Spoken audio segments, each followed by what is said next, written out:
Tony D and Little Joan with a screenwriter's rant on Before Dawn, a war movie. It takes place in World War One with Australians. Smash like and subscribe. Thank you for smash liking and subscribing. Check out my books. Links in the description. Comedy Heart in South Jersey.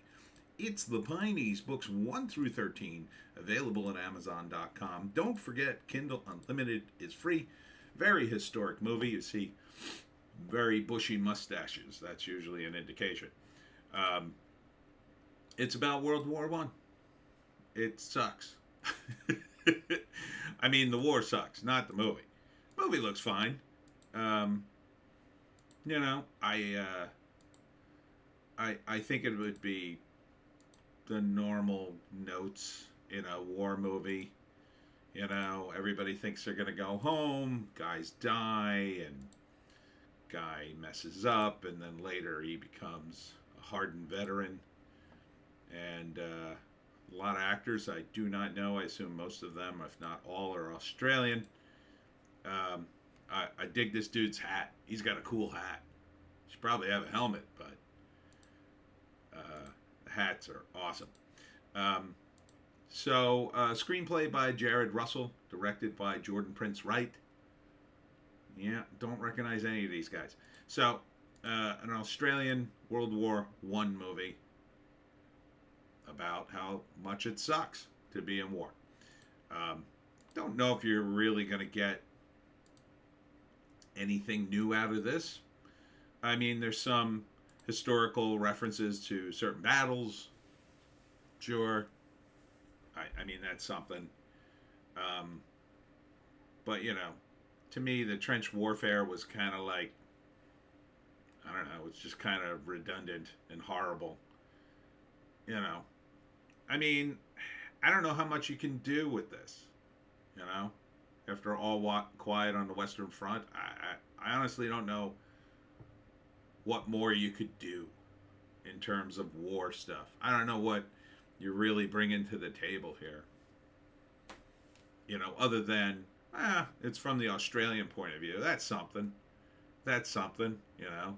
Get a little sense of that. The Aussies and how they dealt with it or didn't deal with it, or, you know. So first act,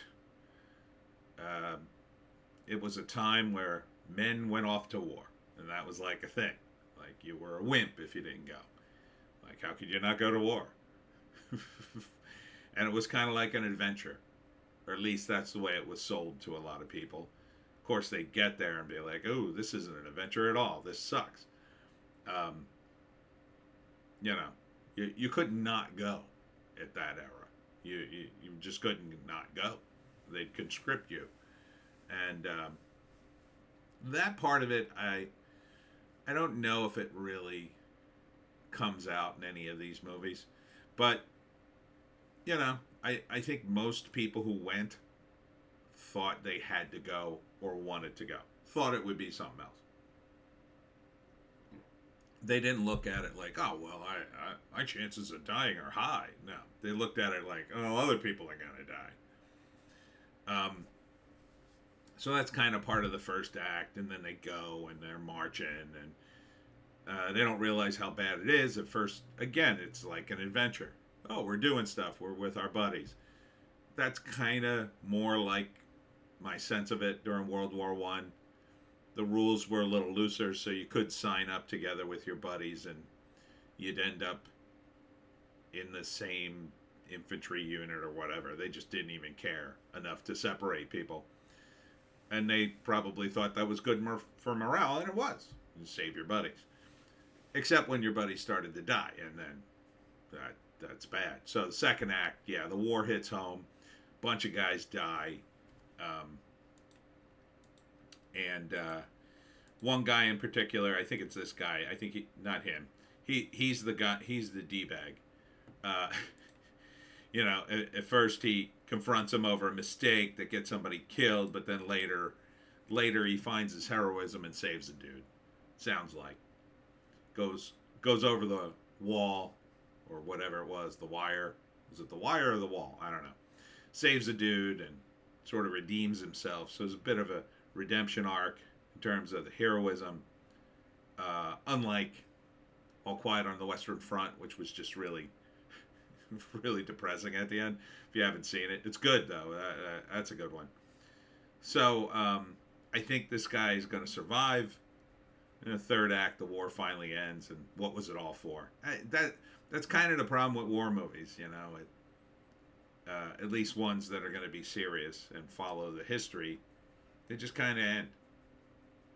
There wasn't much of a point to it. Bunch of people died, mostly over nothing, and it's sad.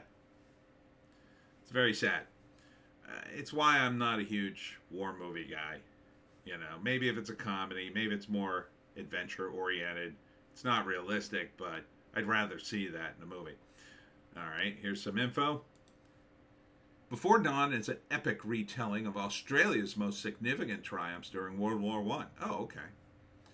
Based on authentic war diaries, Jim Collins, a young man from the outback, joins the Anzac to fight the Western Front with the hope of making a difference, leaving behind his family-run sheep station. However, the muddy, ruthless, and unforgiving nature of the war begins to weigh heavily on Jim, leaving him with a profound sense of guilt. As the battalion dwindles and hope fades, Jim's redemption comes at a pivotal moment during one of Australia's most significant battles. He must choose between risking his life or living with the weight of leaving another soldier behind. Yeah. So that's a very typical story arc for these, right? Naive guy gets in the war, somebody dies, he has a moment where he's frightened or scared. Because of that, somebody dies, and then later he makes up for it by going in there and killing a bunch of Germans. It's usually the Germans. And then he finds his backbone or his heroism. But again, what was it all for? Nothing really. It's a shame. I feel bad for these guys.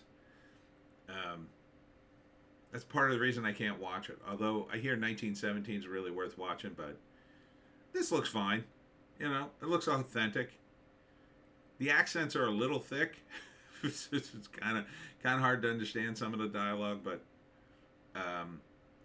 you know, I think it'll be a mostly on point historical retelling. I don't know if Jim Collins is a real guy or, you know, how closely they're following his diary. Kind of hard to do that. Seems like they're going through the entire war, right? They're gonna touch upon the big victories. Maybe Jim represents a guy, you know, is not. Maybe he's an amalgamation of several guys in order for them to be able to portray all those battles.